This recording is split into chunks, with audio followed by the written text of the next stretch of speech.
China, galit na sa mga ginagawang paghahanda ng US laban sa kanila. Ayon kasi sa website ng Reuters, ay minamadali na ng US ang pagpaparami nito ng mga bombang may kakayahang mabilisang wasakin ang mga barko ng China.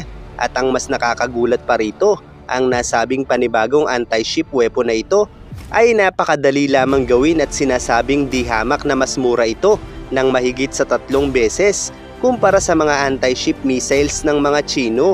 Gayunpaman bagamat mura ay may kakayahan itong makapagpabagsak ng isang barko sa pamamagitan lamang ng isang tira. Anong klaseng bomba nga ba ito at papaano ito magsisilbing bangungot laban sa naval fleet ng mga piratang Chino?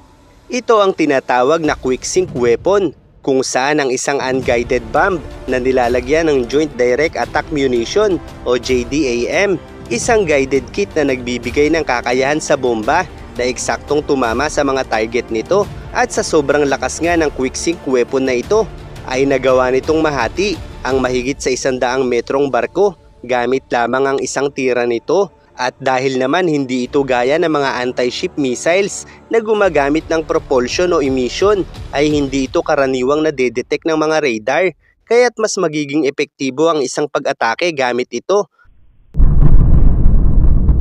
Ayon sa ulat, ang US ay may available na daan-daang libong JDAM guided kit na maaaring ilagay sa mga unguided bomb na ito ng US, kaya't ibig sabihin ay maaaring gumawa ng daan-daang libo nito ang US bilang pantapat sa mga anti-ship missiles ng China.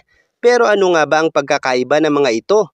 Ang quick sink weapon na ito ng US ay di hamak na mas mabagal at mas malapit lamang ang kayang abutin na umaabot ng 47 hanggang 70 kilometers, hindi gaya ng mga anti-ship missiles na may kakayahang umabot ng daang-daang kilometro. Ang mga glider bomb na ito ay inilolaunch gamit ang aircraft gaya ng B-2 bomber at F-18 Strike Eagle ng US Air Force. Kaya naman nagagawa pa rin itong itira sa malalayong distansya. Bukod pa riyan ang kakayahan ng bombang ito ay halos kasing lakas na ng torpedo, kung saan ang mga torpedo naman na karaniwang inilolaunch sa mga submarine. Bagamat napakalalakas nito at hindi gaanong nadedetect ng kalaban, ay madali namang madetect ngayon ng kalaban ang mismong submarino. At dahil short range lamang din kadalasan ng mga torpedo missiles na ito, ay maaaring mawasak ng kalaban ang mismong submarino bago pa ito makatira ng maraming torpedo. At kung sa mga aircraft naman at barko pakakawalan ng mga torpedo, ay kakailanganing mas malapit din ito sa mga kalaban. Kaya't maaari pa ring maatake ng kalaban ng mga ito. Kaya naman gamit ang B-2 bomber na napakataas ng stealth capability, ay nagagawa nitong gamitin ang bomba na parang isang torpedo nang hindi basta nadedetect maging ang pinagmulan ng mga pag-ataking ito. Kaya't bagamat mumurahin ang bombang ito sa pamamagitan naman ng mga stealth bomber, ay tila nagiging mas mahusay pa ito sa mga mas mamahaling anti-ship missiles at mga aktwal na torpedo. Kaya naman kung makapagpuproduce ang US ng daan-daang libo nito, ay magagawa talaga nitong ubusin ang barko ng mga Chino. Habang ang mga missile defense system at anti-ship missile system ng US gaya ng mga HIMARS, Patriot missile, Typhoon missile at iba pang missile system ay magagawa pa rin ng US na makipagsabayan sa mga missile system ng China. Bukod pa riyan ang Patriot missile ng US na ipinadala din ng US sa Pilipinas noong Mayo sa Clark Air Base ay napatunayang may kakayahan na pigilan ng mga hypersonic missiles, kung saan ay nagawang pabagsakin ng Ukraine ang 15 hypersonic missile ng Russia gamit ang missile defense system na ito sa isang aktwal na gyera. Kaya't magsisilbing bangungot ito para sa China dahil ang US ay may mga hypersonic missiles din gaya ng China at Russia. Ang kaibahan nga lang ay ang US missile defense system pa lang ang nakapagpatunay sa isang aktwal na labanan na kaya nitong pigilan ang pag-atake ng mga hypersonic missile.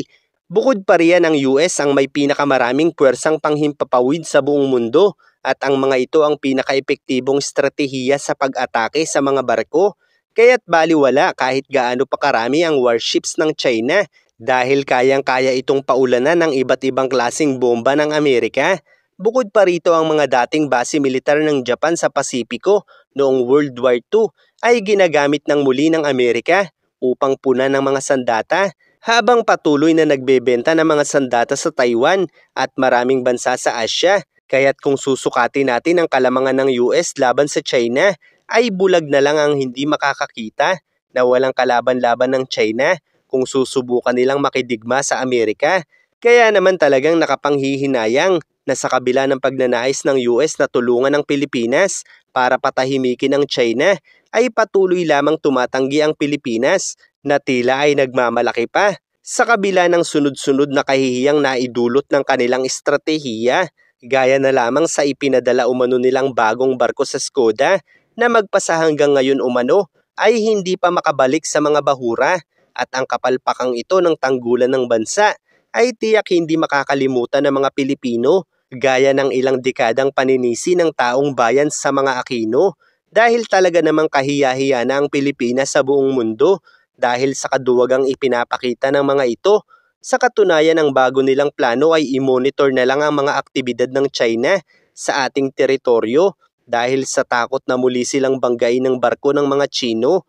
Kaya tila ay mas nanaisin na lang nilang tumingin-tingin kaysa gumawa ng mas epektibong hakbang laban sa China, dahil obviously ay wala silang kakayahang tapatan ang puwersa nito, at ayaw rin naman nilang tanggapin ang tulong na iniaalok ng mga Amerikano. Kaya't baka magpalaki na lang ng betlog ang mga ito habang patuloy na pinasusweldo ng ating gobyerno. Kaya't hindi na ako magtataka kung isang araw ay maulit ang revolusyon sa EDSA dahil sa mga katangahang pinagagawa nila. Ang problema lang kapag nangyari ito at maka-China pa rin ang uupo sa pwesto, ay wala pa rin namang magbabago dahil magpapatuloy lamang na lalabas na kahiyahiya ang ating gobyerno. Kaya't sa susunod na eleksyon ay ako na ang inyong iboto. O joke lang ha, comment na lang kayo. Ano nga ba ang dapat nating gawin para magising ang tanggulan ng bansang ito na manindigan naman kahit papaano laban sa panghaharas ng mga Chino?